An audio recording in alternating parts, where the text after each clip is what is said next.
Welcome to Passions Illustrated. Before starting the video, make sure to like, share, and subscribe.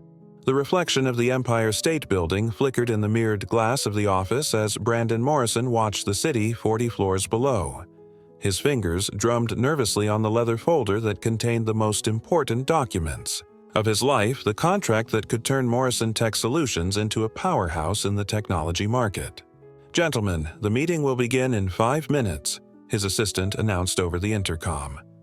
Brandon adjusted his navy blue tie, a gift from Ashley on his last birthday. He thought about calling her his partner and girlfriend of the last 3 years, but decided to wait to share the good news in person. The private elevator in the Manhattan office opened silently, and Brandon walked towards the main meeting room. Excited voices escaped from under the door. He immediately recognized the melodious timbre of Nicole, his other partner, mixed with female laughter that seemed to celebrate something. "I can't believe we've finally done it," Ashley's voice sounded drunk with joy. "Richard, you're a genius. Brandon will never know what hit him." Brandon's heart stopped. Richard Henderson was the CEO of Morrison Tech's main competitor. His fingers hesitated on the doorknob as more words escaped the room. "The documents are ready," Richard's deep voice rang out. "As soon as he signs thinking it's the contract with the Asian investors, the company will be ours. Ashley, Nicole, you will be rewarded handsomely for your loyalty." Brandon's world began to spin. Ashley and Nicole, his partners in business and in life, Ashley as his current girlfriend and Nicole as his ex-girlfriend turned close friend, had engineered his downfall. Taking a deep breath, Brandon pushed open the door. Silence fell over the room like a heavy curtain. Ashley, in her elegant red dress, dropped her glass of champagne. Nicole, always impeccable in her white suit, visibly paled. Richard Henderson, with his shark-like smile, was the only one who kept his composure. "Brandon," Ashley stepped forward. "It's not what you think." "No." Her voice came out calmer than I expected. "So you weren't planning to trick me into signing over control of the company I built from scratch?" Nicole tried to intervene. "Brandon, you need to understand." "Understand what?" he interrupted, throwing his briefcase on the mahogany own table. "How the two women who claim to love me conspired behind my back, or how they planned to steal my life's work." Richard Henderson stood up, adjusting his Italian suit. "Business is business, Morrison. Nothing personal." "On the contrary," Brandon smiled coldly. "It's very personal." He took his cell phone out of his pocket and pressed play. The conversation he had just heard echoed around the room. Perfectly recorded. Richard's face lost color. Ashley began to cry, her tears smearing the perfectly applied makeup.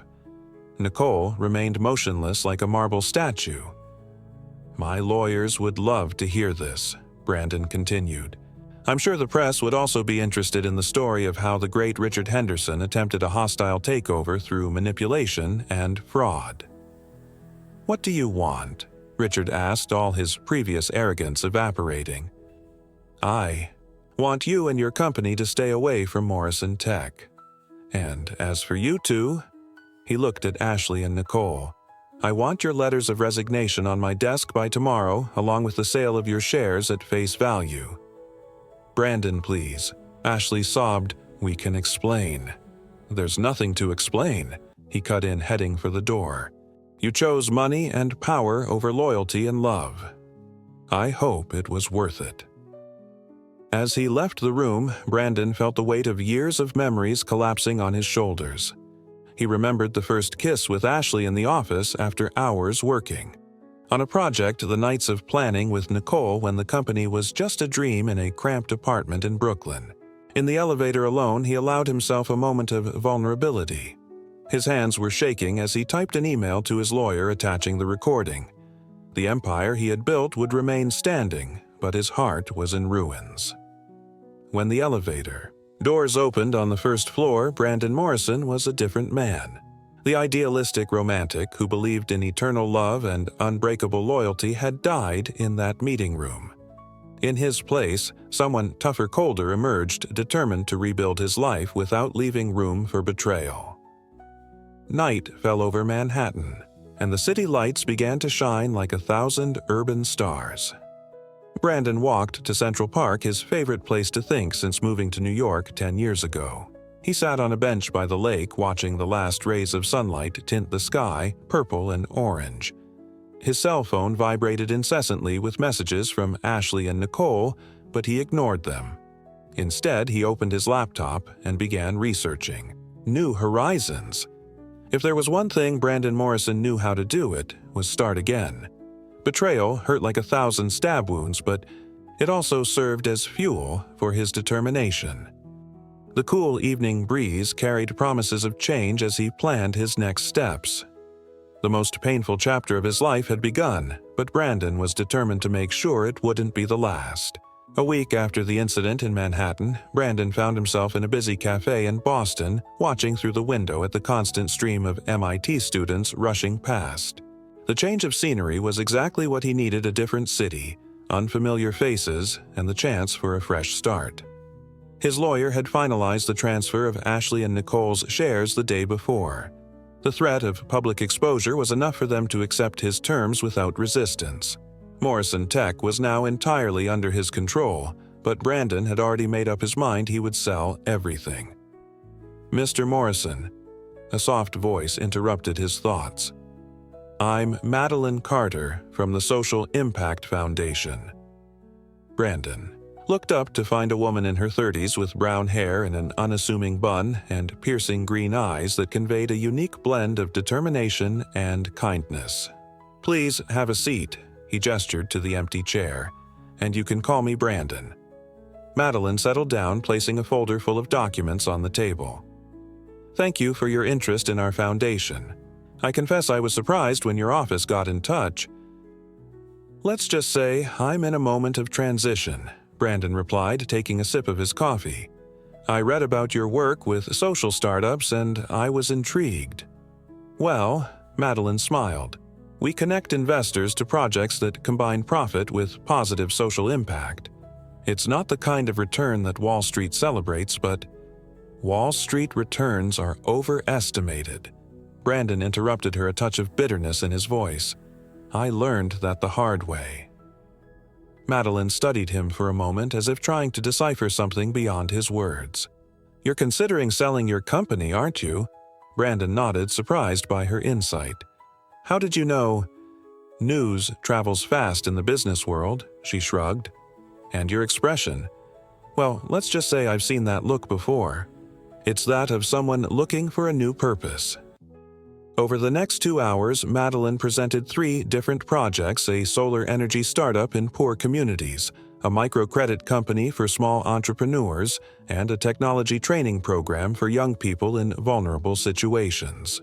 "What impresses me most," Brandon commented, leafing through the reports, "is how you manage to maintain financial sustainability without compromising social impact." "It's because we reject the idea that business and social benefit are mutually exclusive," Madeline replied passionately.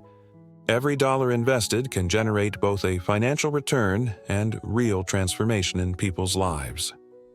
Something in the way she spoke with genuine enthusiasm and without any trace of artificiality touched Brandon deeply. It was refreshing. After years of navigating the murky waters of Manhattan where every smile could hide a knife in your back. "How about a tour of our projects?" Madeline suggested, noticing his interest. "We have a training center here in Boston. Seeing the work firsthand could help you make your decision." Brandon checked his watch. He had a video conference with potential buyers of Morrison Tech in 2 hours. "You know what, the conference can wait. Let's go see this center." The training center was located in a renovated old warehouse in Roxbury. As they entered, they were greeted by the buzz of several makeshift classrooms where young people were learning programming design and entrepreneurship. "Marcus," Madeline called out to a teenager who was typing concentrically on his laptop. "Can you tell Brandon about your project?" The 16-year-old excitedly explained about an app he was developing to connect neighborhood residents with job opportunities. His eyes sparkled as he talked about how technology could transform his community. "You know what else is amazing?" Madeline commented as they walked away. Marcus was about to drop out of school 6 months ago. Now he's applying for a scholarship at MIT. Brandon felt something awaken inside him, a sensation he hadn't experienced for a long time.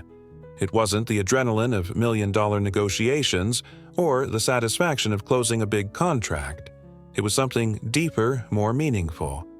"How did you get this job?" he asked as they walked up to the terrace of the building where a community garden was flourishing amidst the concrete of the city. Madeline leaned on the railing, watching the sun set over Boston. "I was a financial consultant in Chicago. I earned very well, but something always seemed to be missing. One day I visited a social project as a volunteer and, well, let's just say I was never able to go back to my old life." Brandon recognized in that story echoes of his own recent questions. "And you never regretted it. Every day brings its challenges," she admitted. "But when I see young people like Marcus discovering their potential or entire communities being transformed through small changes, no, I've never regretted it." The sun was dipping below the horizon, painting the sky in shades of gold and pink. Brandon realized that for the first time since the betrayal, he wasn't thinking about Ashley or Nicole. His thoughts were focused on the possibilities that lay ahead of him. "Madeline," he finally said, "I think we need to talk about how I can get more deeply involved with the foundation." Her smile lit up the terrace more than the sunset. "How about we continue this conversation over dinner? I know a little Italian restaurant nearby." Brandon hesitated for a moment, surprised at his own impulse to accept immediately. It was too soon for any kind of romantic involvement, he knew that. But there was something different about Madeline, an authenticity that intrigued and, at the same time, frightened him. "Why not?" he finally answered. "I think it's about time I formed some new habits." As they walked down the center's stairs, Brandon realized that this day marked more than just a business meeting. It was the beginning of a new journey, one that promised not only to heal his wounds but also to give new meaning to his life, and perhaps his heart. 3 months after their meeting in Boston, Brandon found himself on the pier in San Francisco, watching the waves gently lapping against the wooden pillars. Morrison Tech had been sold for a considerable sum, and he had directed a large part of the proceeds to the Social Impact Foundation, becoming not only an investor, but also an active member of the board. "I thought I'd find you here." Madeline's familiar voice surprised him. She was carrying 2 cups of coffee from the Blue Bottle, one of Brandon's favorite coffee shops since he started frequenting the West Coast. "How did you know?" he asked, accepting the coffee with a smile. "You always reach for the water when you need to think," she replied, leaning against the railing next to him. "And today is an important day." The technology training project they had developed together was about to be launched in 5 different cities. It was ambitious, but Brandon had learned that with Madeline, ambition was always accompanied by purpose. "I got a message from Ashley today," Brandon commented after a moment's silence. "She and Nicole have opened a new company in Chicago." Madeline studied him carefully. "And how do you feel about that?" "Surprisingly, at peace," he replied, realizing it was true. "I think I needed that betrayal to find my true path." A group of seagulls flew over their heads, their wings reflecting the golden light of the late afternoon.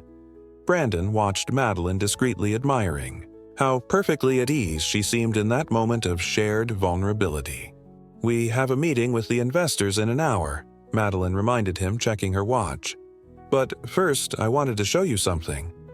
She guided him through the busy streets of San Francisco to a small building in the Mission District. On the first floor, a discreet sign announced Tech for Change Community Innovation Center. "Madeline, shouldn't we be here just next week for the opening?" "Trust me," she smiled, unlocking the door. The interior was surprising. What was once an empty space had been transformed into a vibrant environment with modern workstations, a cozy living area, and walls covered in local street art. "How?" Brandon began, but was interrupted by excited voices from the back of the space. "Surprise!" A group of young people emerged, led by Marcus, the teenager they had met in Boston. He had become one of the program's first instructors. "Marcus, what are you doing in San Francisco?" "Madeline invited me to help train the first class here," the young man explained proudly. "And I have some news. I've been accepted into the MIT summer program." Brandon felt his heart expand with pride and gratitude. This was the kind of moment that no corporate profit could buy. He looked at Madeline, who was watching the scene with eyes shining with satisfaction. "Did you plan all this?" he asked quietly. "Let's just say, I've learned that sometimes the best business decisions come from the heart," she replied, her fingers lightly brushing his. The touch, although subtle, sent an electric current through Brandon's body. Over the last few months, his relationship with Madeline had developed into something deep and meaningful, but they had both kept a respectful professional distance. Marcus began to show the other young people how to set up the workstations, his enthusiasm infecting the whole room. Brandon watched as Madeline interacted with each person in the space, showing genuine interest in their stories and aspirations. "You know," he commented when they were finally alone again, "when I sold Morrison Tech, I thought I was giving up on a dream. But now I realize that I was just making room for a bigger dream." Madeline moved closer, her green eyes fixed on his. "And what is that bigger dream?" "To make a real difference. Not just building a profitable company, but creating something that transforms lives." He paused, gathering his courage. "And maybe find someone who shares that vision." The air between them became charged with unspoken possibilities. Madeline stepped forward, eliminating the last barrier of professionalism that separated them. "Brandon," she began, her voice soft but firm, "over the last few months, I've learned that sometimes the best investments are the ones you make in people, not companies." Before Brandon could reply, Marcus called them over to look at something on one of the computers. The intimate moment was interrupted, but something had changed irreversibly between them. As they headed to the meeting with the investors later, Brandon realized that his life had been transformed in ways he could never have predicted. The betrayal he had suffered, although painful, had only been the catalyst for a much more significant journey. The sun was setting over San Francisco Bay, painting the sky in shades of pink and orange. Brandon and Madeline walked side by side, their steps synchronized, their minds full of possibilities for the future. Sometimes he realized you have to lose everything to find exactly what you need. Fine rain was falling on Seattle when Brandon and Madeline arrived for the opening of the third Tech for Change Center. The success of the projects in Boston and San Francisco had exceeded all expectations, attracting the attention of the media and Silicon Valley investors. However, an unexpected email threatened to undermine the confidence Brandon had regained in recent months. "You're strangely quiet today," Madeline commented as they walked through the hotel lobby towards the press conference. "Is this about Richard Henderson's email?" Brandon nodded, adjusting his navy blue tie, now a symbol of his transformation, no longer a painful memory. "He wants a partnership with the foundation. Apparently, Henderson Corp is interested in social investment. And that bothers you because it's the same man who tried to take over your company." Madeline added, her intuition as sharp as ever. "I don't trust him," Brandon admitted. "But I also can't deny that having Henderson Corp as a partner would open a lot of doors for our projects."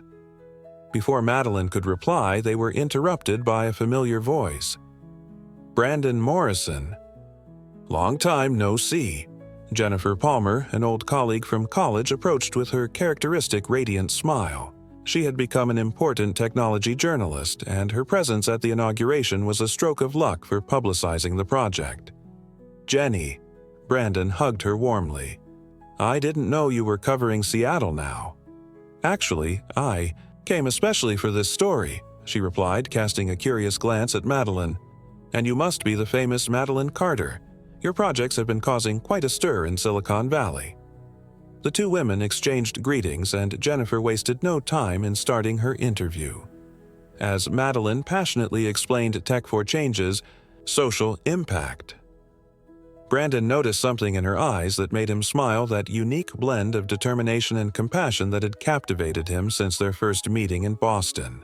The press conference went off without a hitch, but during the cocktail party that followed, Brandon caught sight of a face that made his stomach turn. Nicole was among the guests talking to some investors.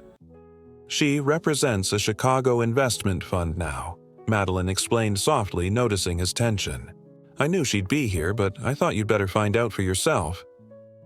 Brandon appreciated Madeline's consideration, but before he could reply, Nicole had already noticed his presence and was approaching. Brandon, she greeted hesitantly. You look great.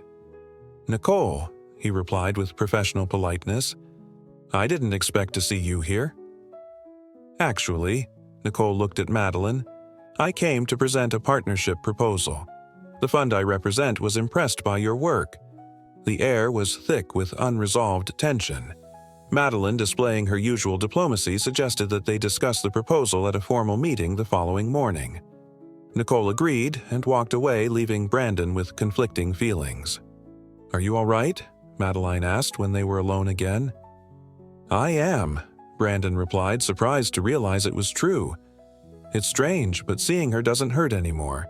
It's like looking at an old photo from another life. Later, that evening, Brandon and Madeline walked through Pike Place Market, Seattle's historic market. The rain had let up and the city lights reflected in the puddles like fallen stars. You know what's most ironic, Brandon commented as they shared a cup of hot chocolate. If Ashley and Nicole hadn't betrayed me, I would never have met you or discovered this greater purpose. Madeline stared at him intensely. Sometimes the worst experiences lead us to the best places. But Brandon, about Richard Henderson and Nicole, we need to make a decision. I know, he sighed. We can't let my past interfere with the Foundation's future. If your proposals are sound. No, Madeline interrupted him gently. We need to make a decision about us. Brandon's heart raced.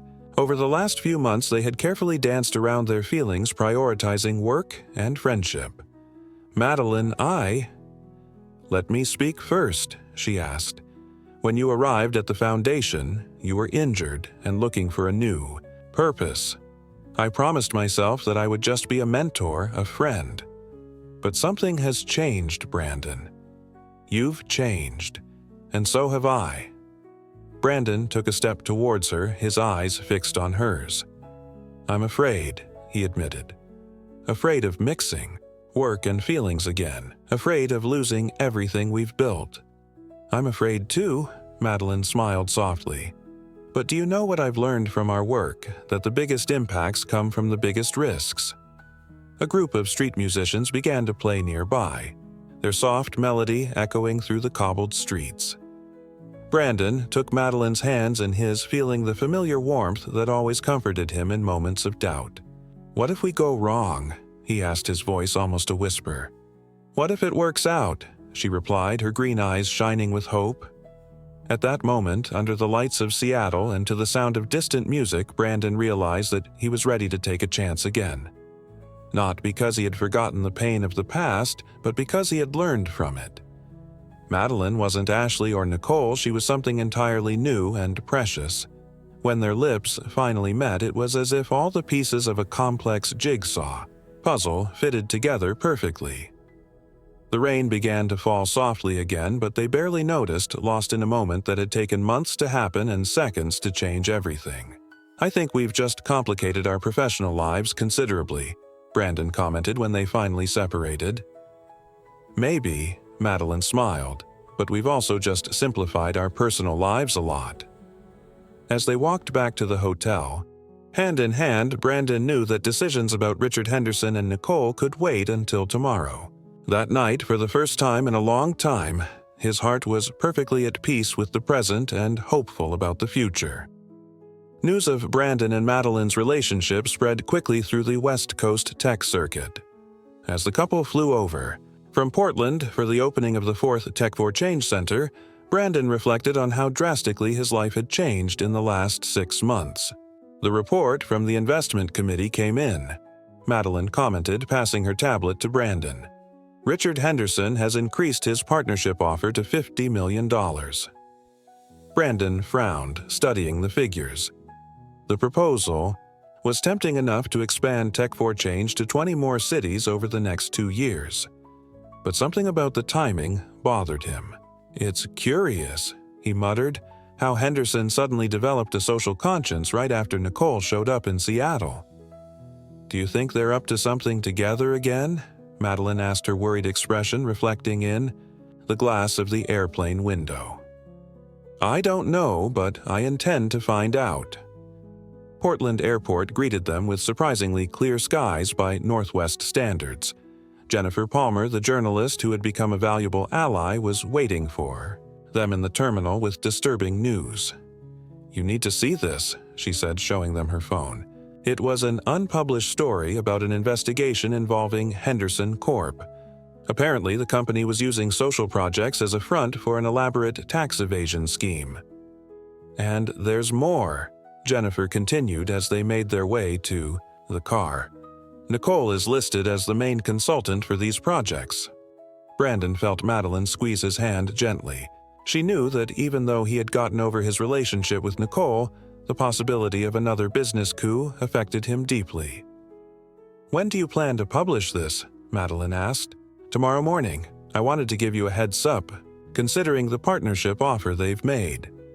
Portland's Tech for Change Center was located in a renovated old mill in the Pearl District. As they toured the space during the final preparations for the opening, Brandon couldn't help but admire how Madeline had turned his vision into reality. "Mr. Morrison," a familiar voice surprised him.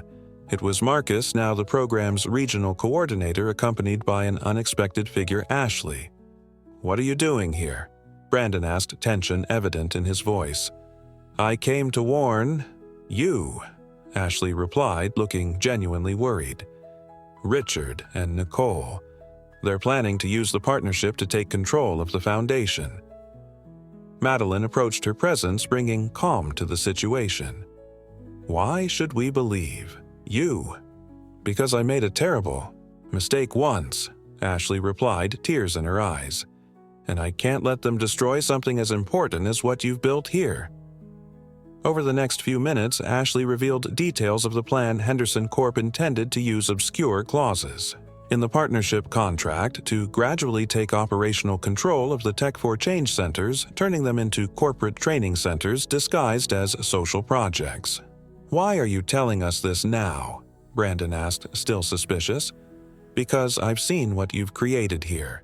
She gestured to the surrounding space where dozens of young people were preparing for the opening event. "It's real. It's transformative. And I finally understood that some things are more important than power and money." Madeline and Brandon exchanged glances. Years of experience in the corporate world had taught them to be cautious, but also to recognize sincerity when they saw it. "We have evidence," Marcus added, showing a series of emails he had discovered during his network monitoring work. Ashley helped us connect the dots. As they discussed strategies for dealing with the situation, the main hall began to fill up with guests for the opening. Among them, Brandon spotted Richard Henderson and Nicole arriving with their usual confident smiles. "Are you ready to sign the partnership contract?" Henderson asked, approaching with a folder of documents. Brandon looked at Madeline, who nodded subtly. "Actually, Richard, we have an interesting counterproposal to discuss." What followed was a masterclass in negotiation, with the evidence gathered by Marcus and Ashley added to the story about to be published by Jennifer. Brandon and Madeline effectively cornered Henderson and Nicole. "You have two options," Madeline explained calmly. "You can withdraw the partnership offer now discreetly, or we can go public with how you were planning to use a nonprofit organization for tax fraud." Henderson's face paled while Nicole looked as if she had seen a ghost. "You wouldn't do that," she whispered. "Don't test me again, Nicole," Brandon replied, his voice firm but controlled. "This time, I have something much more valuable to protect than a technology company." As Henderson and Nicole beat a hasty retreat, Ashley approached Brandon and Madeline. "I'm sorry for everything," she said simply. "You've built something extraordinary here." "Sometimes," Madeline replied, "you have to go through hard times to find your true purpose." Later that evening, after a successful inauguration, Brandon and Madeline walked along the bank of the Willamette River. The city lights danced on the water, creating a perfect backdrop for reflection. "Are you okay?" Madeline asked, entwining her fingers in his. Better than fine, Brandon smiled. Today made me realize that I've finally closed a loop. Seeing Ashley choosing to do the right thing standing up to Henderson and Nicole, it was liberating. And what's next? Brandon stopped turning to face her. Now we continue to build something meaningful. Together. The kiss they shared under the Portland lights wasn't just a show of affection. It was a promise of a future where purpose and love went hand in hand, proving that sometimes you have to lose everything to find something much more precious. The humid Miami heat enveloped Brandon and Madeline as they oversaw the final preparations for the Tech for Change charity event at the exclusive Vizcaya Museum and Gardens. 6 months had passed since the confrontation in Portland, and the foundation had gone from strength to strength following the exposure of Henderson Corp's questionable practices. The sponsors will start arriving in an hour, Madeline commented, consulting her tablet. The attendance list has exceeded our expectations. Brandon smiled, admiring how she managed to keep her composure even under pressure. Tonight's event wasn't just another fundraiser, it was the official launch of the Tech for Future Scholarship Program, which would offer educational opportunities to young tech talents from underprivileged communities. Is Marcus here? Brandon asked, adjusting the button of his shirt. He's finalizing his presentation with the first class of scholars, Madeline replied, her eyes shining with maternal pride. He's grown so much in the last few months. The young man they had met in Boston had become a symbol of the program's success, inspiring hundreds of other students to follow in his footsteps. His story of overcoming would be the highlight of the evening. Jennifer Palmer, now a frequent partner of the foundation, approached with her characteristic conspiratorial smile. You have to see this. She showed her phone with a recent headline.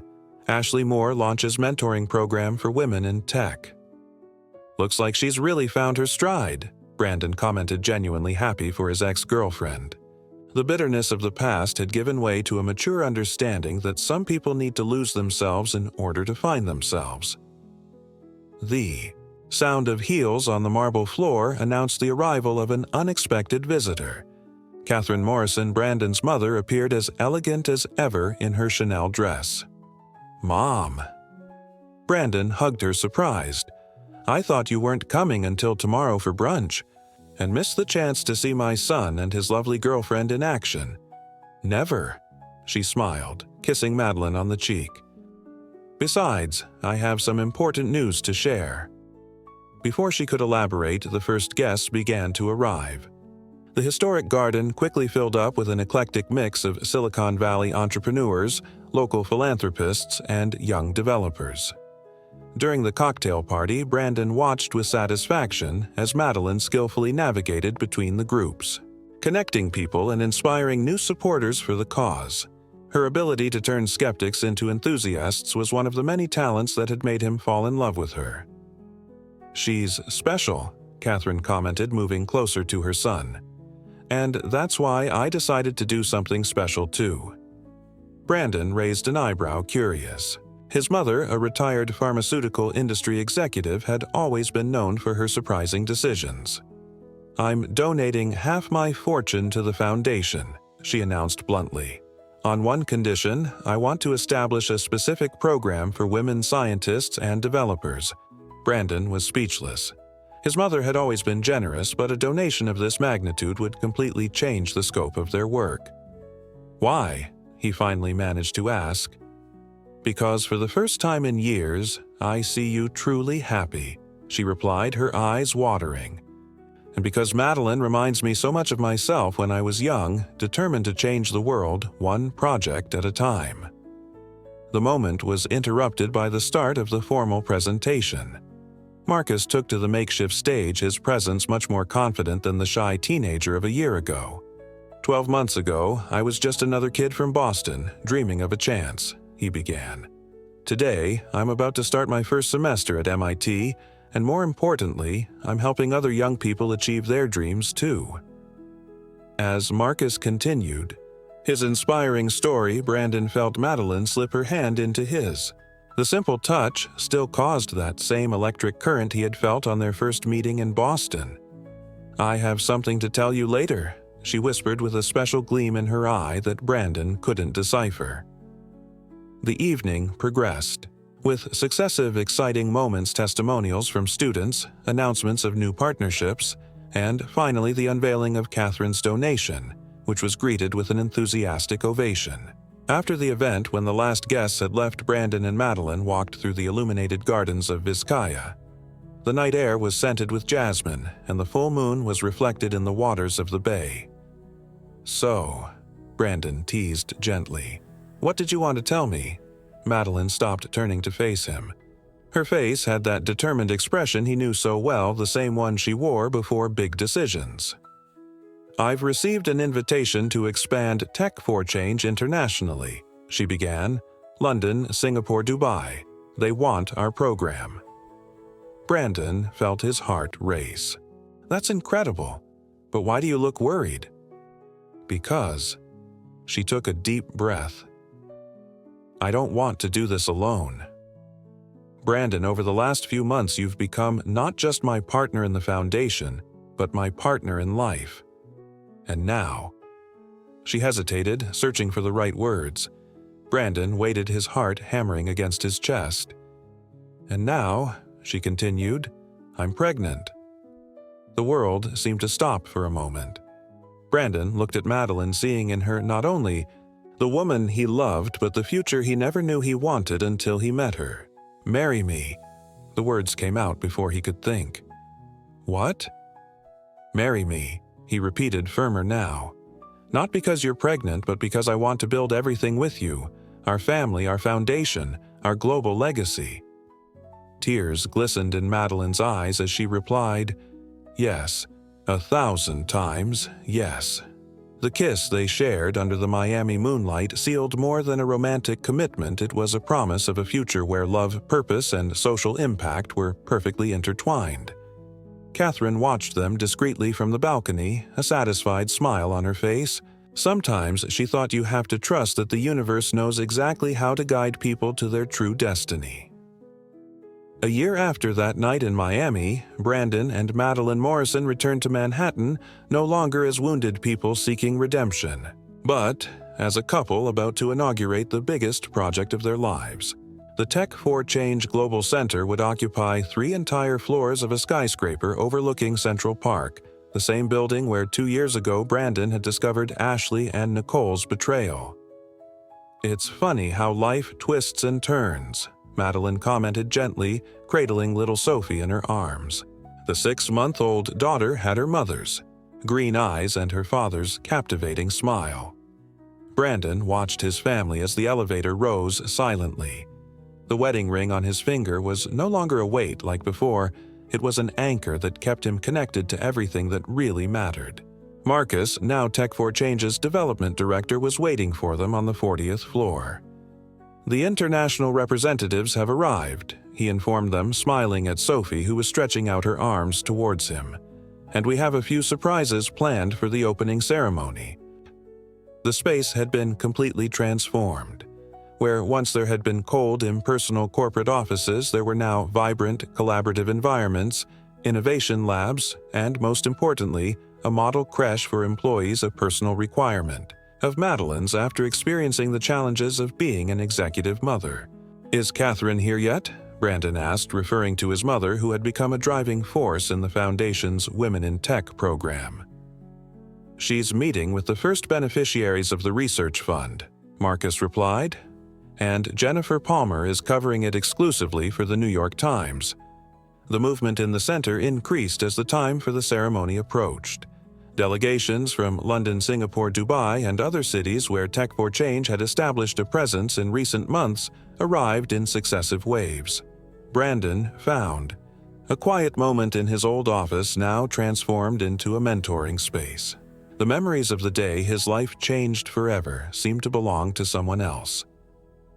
"I thought I'd find you here," Madeline said softly, entering the room with Sophie asleep in her baby carriage.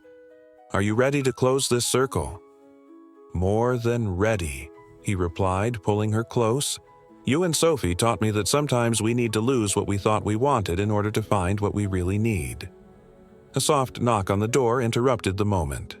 It was Ashley accompanied by a group of young programmers from her mentoring program.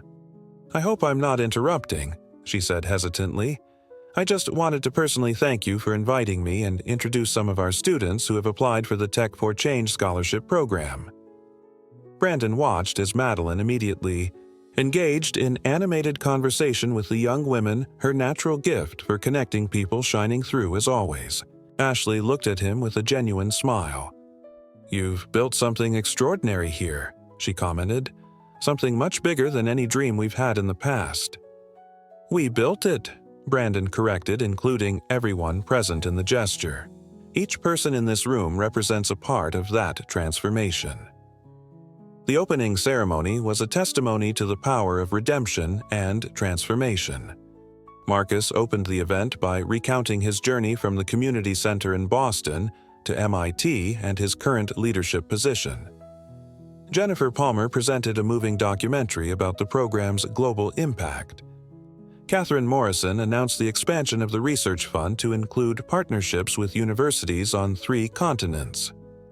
When Madeline took to the stage, with Sophie in her arms to present the new initiative to support parents in technology, there wasn't a dry eye in the auditorium. Brandon, watching his wife and daughter under the stage lights, felt a wave of gratitude so intense that he could hardly breathe. 2 years ago, he was in this very building feeling his world crumble. Now, he was witnessing the construction of something much bigger than himself. "And now," Madeline announced, "I have the pleasure of introducing the man who turned a story of betrayal into a legacy of hope. My husband and partner, Brandon Morrison."